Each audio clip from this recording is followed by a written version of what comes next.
Hello, and welcome to this course on heat considerations. In this course, we'll explain the dangers of summer heat and provide you with advice on how to keep yourself safe when the temperature rises. You need to be on high alert as summer brings additional challenges. Volumes increase due to extra yard waste, which increases route time and wait times at disposal facilities. Employees may be taking days off, either scheduled or unscheduled, and you may be asked to work unfamiliar routes and locations. Children are out of school and foot traffic is heavy.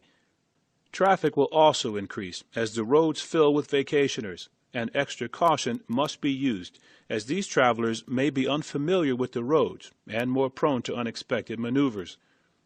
Road construction increases the presence of workers on the roads, changes routes, and creates uneven terrain.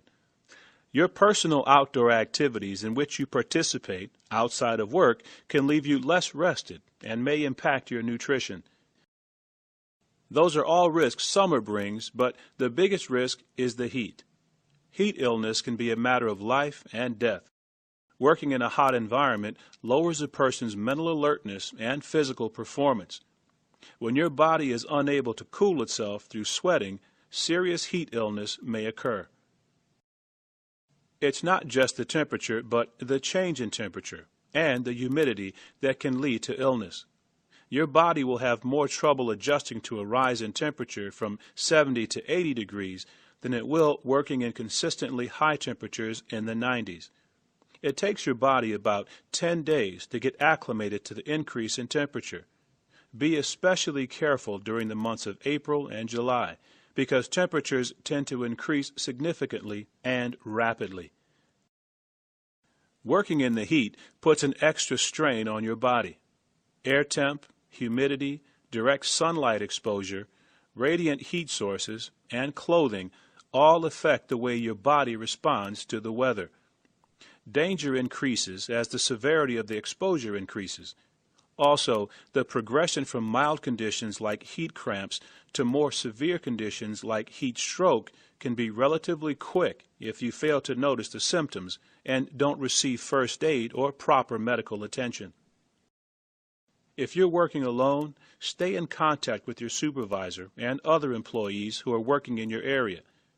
Now, let's learn about the symptoms of heat-induced illness. The first level of injury is sunburns. The sun produces UV radiation, which can cause a first-degree burn, a minor sunburn resulting in skin tenderness and redness, or a second-degree burn, which can result in blistering and peeling. To prevent burns, cover up your skin. Tightly woven clothing blocks out the sunlight. Wearing a hat can block the eyes, neck, nose, and ears from sun exposure. UV-absorbent sunglasses will also protect your eyes. These are provided as part of your standard PPE. Even in the winter or on a cloudy day, you're at risk for sunburn. Applying SPF 15 sunscreen blocks 93% of harmful UV rays. The second level is heat rash. A heat rash develops when the sweat ducts become blocked and swell, which often leads to discomfort and itching. The rashes can appear on the head, neck, and shoulders, can be irritated by clothing, and may become infected if scratched. To prevent heat rash, dress in less clothing during the warm weather months. Do your best to keep the skin cool and dry.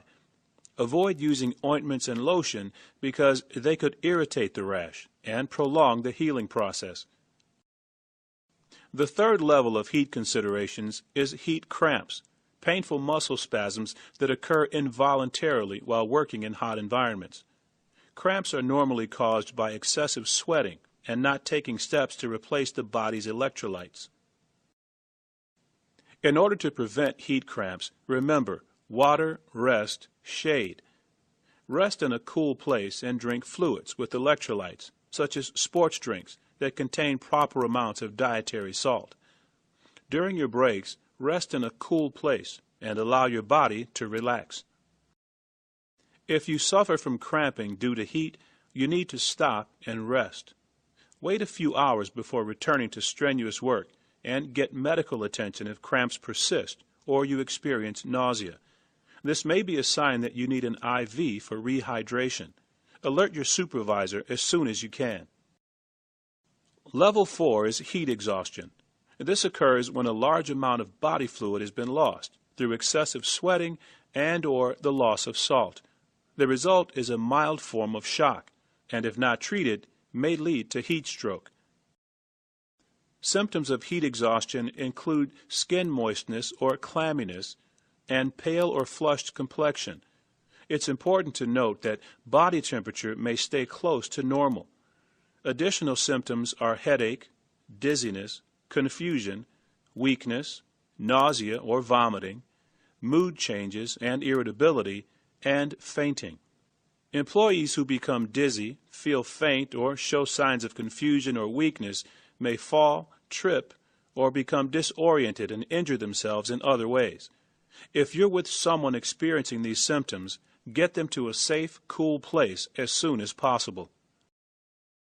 When symptoms first appear, you need to take the following steps. Call dispatch or your supervisor immediately. Move into a cooler area. Loosen or, if necessary, remove articles of clothing.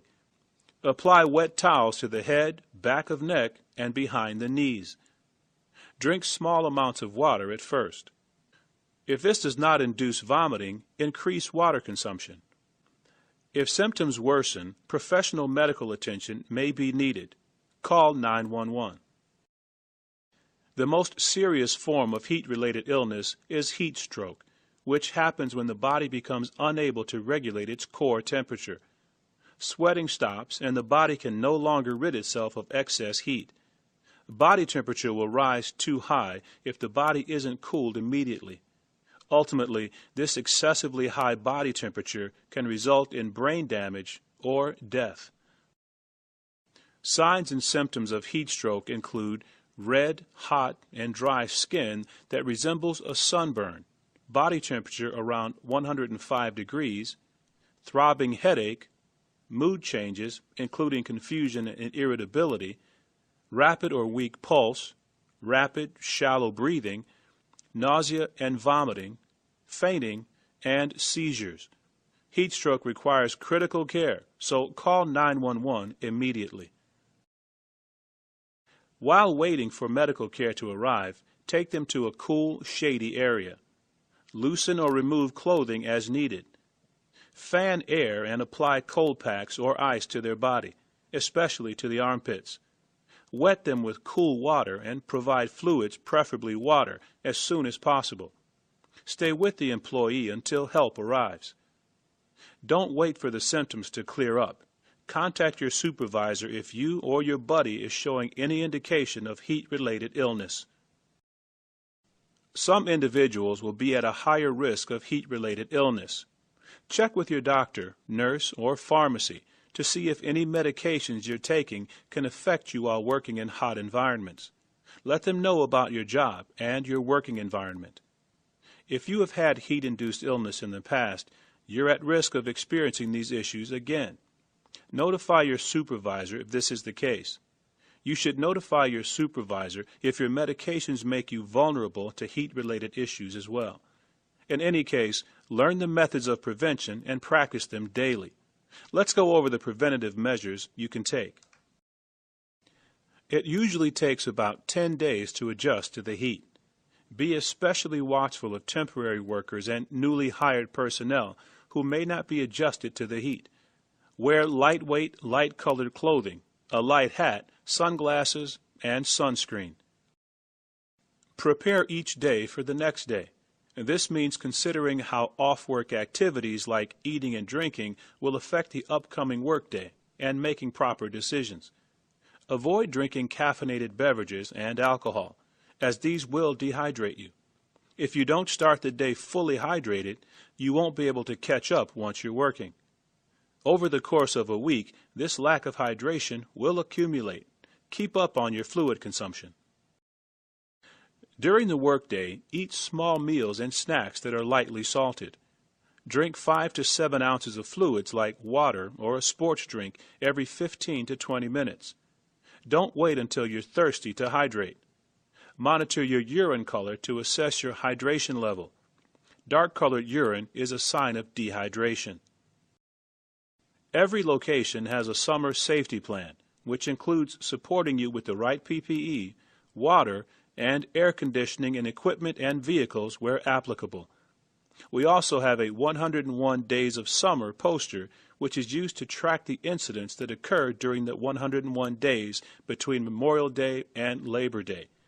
Red decals on the poster indicate that the division has had a Focus 6 incident.